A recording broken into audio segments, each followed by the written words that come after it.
Politics లో ఎప్పుడు ఏమయ్యేది, ఏ leader ఏ party దిక్కు మరలుతాడనేది ఎవ్వరు కూడా ఆఖరికి ఆ లీడర్లు కూడా చెప్పలేరు. గాలిని బట్టి జెండాల జోరును బట్టి రాజకీయాలు రయ్యిన మారిపోతుంటాయి. అట్లనే ఇప్పుడు తెలంగాణలో పసుపు పార్టీని మళ్ళా ఎగురు పెట్టాలనే ఎగురంతోని ఆ విధంగా ముందుకు పోతుండే కదా బాబు సారు.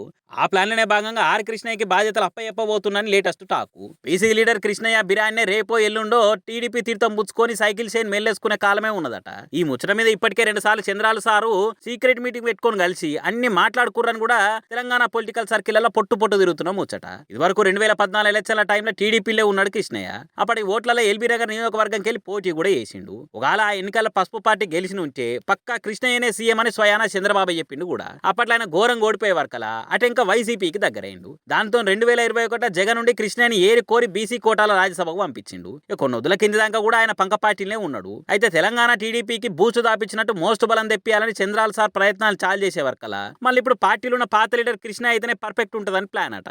లోకల్ ఎలక్షన్లను కూడా సైకిల్ పార్టీ పోటీ చేస్తుంది రేపు అని ఆల్రెడీ అనౌన్స్ చేసిండు కదా బాబు. అందుకే జల్దీనే జనాలకు పార్టీని తీసుకోబోతందుకు కృష్ణయ్య అయితేనే ఎగ్దం పాచికే వాడుతుందని చూస్తున్నట ఏపీ సీఎం. ఇదివరకు కూడా బీసీ లీడర్ కాసాని జ్ఞానేశ్వర్ కు తెలంగాణలో పార్టీ పగ్గాలపై చెప్పిన ముచ్చట తెలిసిందే.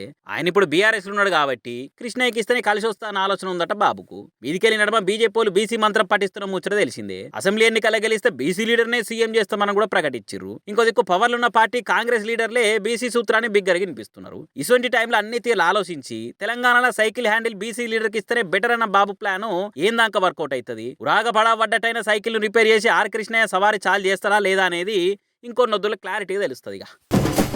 కార్తీక మాసం పేరు మీద మబ్బుగా లేసి మంది అందరి తీరు గుళ్ళకొచ్చి అర్చనలు అభిషేకాలు చేసి పత్రితోని పూజ చేసి తీరొక్క ప్రసాదాలు వంచును నాకు తెలియదు గాని ఏదున్నా నీకే చెప్పుకుంటా, ఏ నాటికైనా నిన్నే నమ్ముకుంటా అన్నట్టు ఇంత ముద్దుగా లింగాన్ని పట్టుకొని దానికున్న బాధలు చెప్పుకోబట్టిన చూడు రీకోతి. మామూలు అప్పుడంటే ఏమో కానీ కార్తీక మాసం అయ్యే వరకలా ఈ వీడియోని అందరు వాట్సాప్ స్టేటస్లల్లా, ఫేస్బుక్ ట్విట్టర్ పోస్టులల్లా, ఇన్స్టా స్టోరీలల్లా పెట్టుకునే వరకలా మస్తు వైరల్ గా పెట్టింది ఈ వీడియో. పట్టనంత బంగారు సొమ్ములు పట్టు బట్టలతోని పనే లేదు. చెంబెడు నీళ్లు పోసి చిట్కెడు బూర్ది పూస్తే చాలు ఏదన్నా అడగంగానే ఎంబట ఇచ్చే బోలా శంకర్ను గురించి మనకే కాదు ఆ కోతికి కూడా తెలిసినట్టుంది. అందుకే కావలిచ్చుకొని మంచిగా ముచ్చట చెప్పబట్టింది అనుకుంటా కామెంట్లు చేయబట్టి ఈ వీడియోని చూసిన వాళ్ళు. మనసులో భక్తి ఉండాలి కానీ మనుషులు జీవాలన్న తేడా ఉండదని మళ్ళీసారి ఈ వీడియోతో తెలిసిపోయింది పోయి.